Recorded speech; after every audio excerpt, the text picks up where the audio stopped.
The Tata Maharashtra Open has already started and the event will go on till February 6 in Pune. Ace doubles player Rohan Bopanna is one of the popular names at the tournament and will definitely start as a strong contender for the doubles title, partnering with Ramkumar Ramanathan. Bopanna has 2 titles to his name at the country's one of oldest sporting events, with the first one coming in Chennai in 2017 playing with Jeevan Nedunchezian and the second at the 2019 edition in Pune with Divid Sharan. Bopanna has started 2022 with a title in Adelaide earlier this month and will look to add a second ATP title of the year to his name. Coming back. Extremely happy to be back, playing in Pune. Unfortunately, we missed a year, but anytime there's a tournament at home, really excited to be back playing here. It's unfortunate the fans can't come out and watch because I've had a lot of friends here in Pune. I lived here for 5 years back in 94 to 99. So I've had a lot of wonderful friends I connected with in Pune. Unfortunately, I can't see them since we are in a bio bubble. But having said that, I think it's really great from the tournament to have conducted this event. So good to be back in Pune and happy to be playing with another Indian partner and Ramkumar Ramanathan. Indian singles players taking doubles route. Firstly, to start off, Aman, it is still that the fact that no matter whether they're playing singles or doubles, it is still continuing to play what they love. After so many years working so hard, it's never easy. Sometimes when you're getting older, the body takes a beating. So sometimes that could be the decision of maybe trying to play doubles as it's a little more easier on the body. But having said that, even if you're taking the doubles route, I think it is extremely difficult.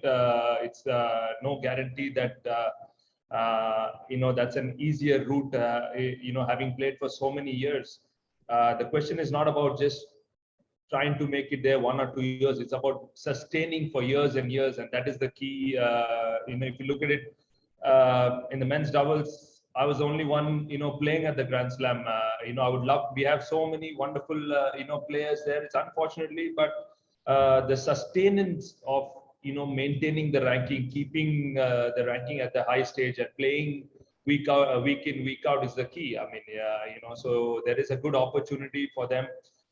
Even for Yuki and Arjun now, if they are taking that route of the doubles to try and do well in that circuit. But it's not just about playing that. It's about sustaining it, keeping going further. And I think gives now we'll hopefully see a new young set of Indian players coming up playing in the Indian circuit. I know there's a gap a little bit there, from the guys who are playing, from Ram or Sumit, Praj or whoever it is right now. There is a little gap. But having said that, we're having more challenges now, a little more futures. So this, I think, will encourage, some Indian players. It will take a few years, but I think there are some, great youngsters in India, but who needs to get a chance to, to play in India and get their ranking high enough and get that exposure as well.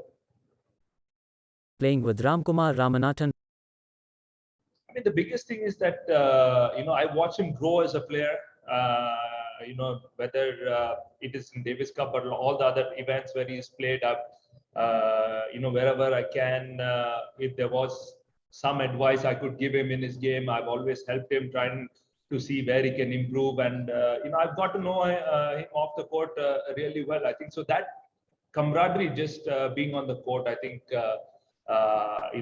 helped us really do well. We both served extremely well in Adelaide, and that's a key for a good, successful partnership. I think if Ram and me can serve well, and we both play big tennis, so that always puts pressure on a lot of the teams you're playing against. And looking forward to another, great week in Pune. With having said that, with the no-ad scoring and the super tiebreak, I think every team out there has a fantastic chance to win the title. But we just have to focus on our game styles and take it one match at a time. Sania Mirza's retirement. To straight away, to say some of it is the fact that she's been so inspirational for so many years. I think that is phenomenal. I mean, for her, I think the first time I played with her was in a mixed doubles in the nationals in New Delhi. I think she was 14 or 15 years old when I first played with her. So, having such a long career, I mean, such great achievements, and she's been a close friend for so many years. To watch her, grow as a player. I mean, achieve so much. It is just fantastic. I know she did say that it's going to be last year. Everyone is going to miss her, no doubt. Having said that, but fantastic to see her come back on the circuit. When she was away from the circuit, tennis sometimes is such a lonely tour out there. So it's nice to have Indian players, playing the same tournament just to hang out. It's fun. Otherwise, it gets boring because a lot of the other players hanging out with their own friends from the country. So we have a very handful of players only coming from the country. So it was always fun, when she was there traveling with her dad, whoever it was. I mean, so it's definitely going to be sad that she's going to be stopping the end of the year. But having said that, I think it's again very, very inspirational for whatever she has achieved, and inspired so many players, not only in tennis but across the country, the globe. So wishing her all the best in the all her tournaments this year.